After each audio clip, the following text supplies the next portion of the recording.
வளர்ச்சி திட்டம் என்கிற பெயரிலே புங்கனூர் ஏரி, கள்ளிக்குடி ஏரி, கொத்தமங்கலம் ஏரி, பஞ்சப்பூர் ஏரி, கேசாத்தனூர் பெரியகுளம், கேசாத்தனூர் கணக்கன்குளம், ஓலையூர் ஏரி, கும்பக்குடி ஏரி, சூரியூர் ஏரி, எல்லப்பட்டி ஏரி, பழங்கனாங்குடி ஏரி, துவாக்குடி பெரிய ஏரி, துவாக்குடி பரந்தான்குளம் ஏரி ஆகிய 13 ஏரிகளை மண்ணை கொட்டி அழிக்கதைத்தான் மக்கள் எதிர்க்கிறார்கள்.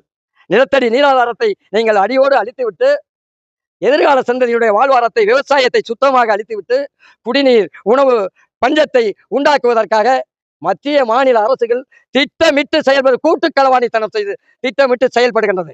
இதிலே புங்கனூர், கள்ளிக்குடி, கொத்தமங்கலம் ஏரிக்கான வழக்குகளை போட்டு கிட்டத்தட்ட 15 வழக்குகளை விவசாயிகளுக்கு ஆதரவாக நீராதாரங்களை பாதிக்காத அளவுக்கு வல்லுநர் குழு அறிக்கை, உயர்நீதிமன்ற மாண்புமை நீதியரசர்களுடைய நீதி பேராணைகள் அத்தனையும் ஏரிகளை தவிர்த்து ஏரிகளுக்கு வெளியே, ஏரிகள் குறுக்கே செல்ல வேண்டும் என்றால் உயர்மட்ட பாலங்கள் போட்டுத்தான் செல்ல வேண்டும்.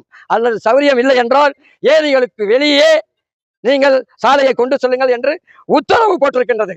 இந்த வல்லுநர் குழு அறிக்கையும் இந்த உத்தரவுகளையும் மூடி மறைத்துவிட்டு சாத்தனூர் ஏரியிலிருந்து அங்கே பஞ்சப்பூர் ஏரியிலிருந்து அங்கே 10 ஏரிகளை மண்ணை கொட்டி அளிக்கின்றார்கள். மாண்புமிகு தமிழ்நாடு அரசு அந்த 3 ஏரிகளுக்கான உத்தரவை ஏற்கனவே 10 ஏரிகளை அழிப்பதற்கு கொடுத்த உத்தரவை ரத்து செய்துவிட்டு இந்த உத்தரவின் அடிப்படையில் நீங்கள் மேல்மட்ட பாலம்தான் அமைக்க வேண்டும் என்று அரசு உத்தரவு போட்ட பிறகும் கொரோனா பொது முடக்க காலத்திலே போர்க்கால அடிப்படையிலே அதிரடியாக 10 ஏரிகளை மண்ணை கொட்டி அளிக்கும் போது நாங்கள் பொதுநல அமைப்புகள் அத்தனையும் சேர்ந்து தடுத்து போராடியும் தமிழக அரசு கண்டும் காணாதது போல் இருந்து கொண்டது.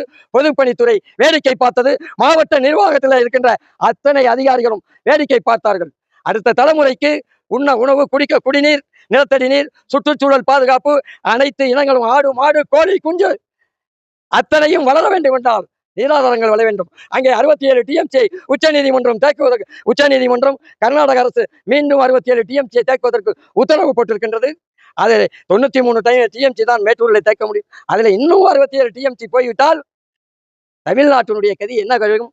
2026 சட்டப்பேரவை தேர்தலை பற்றி அனைத்து கட்சிகளும் வரிந்து கட்டுக்கொண்டு அக்கறை காட்டுகிறார்களே, அந்த 67 டிஎம்சியை பற்றி கவலைப்படுகிறார்களா? இங்கே இந்த 13 ஏரிகளை திருச்சி மாநகரை சுற்றி அழிக்கும் பொழுது இந்த திருச்சி மாநகரிலே குடியிருக்கின்ற மக்கள் நிலத்தடி நீரின்றி, குடிக்க தண்ணீரின்றி, உண்ண உணவின்றி, பறவைகள், விலங்குகள் அத்தனையும் திணறப் போகின்றது என்பதை சுட்டிக்காட்டித்தான் நாங்கள் இந்த வளர்ச்சி திட்டத்தை வரவேற்கிறோம். நீங்க உயர்மட்ட பாலம் போட்டு செல்லுங்கள் என்கின்ற கருத்தை பதிவு செய்கின்றோம்.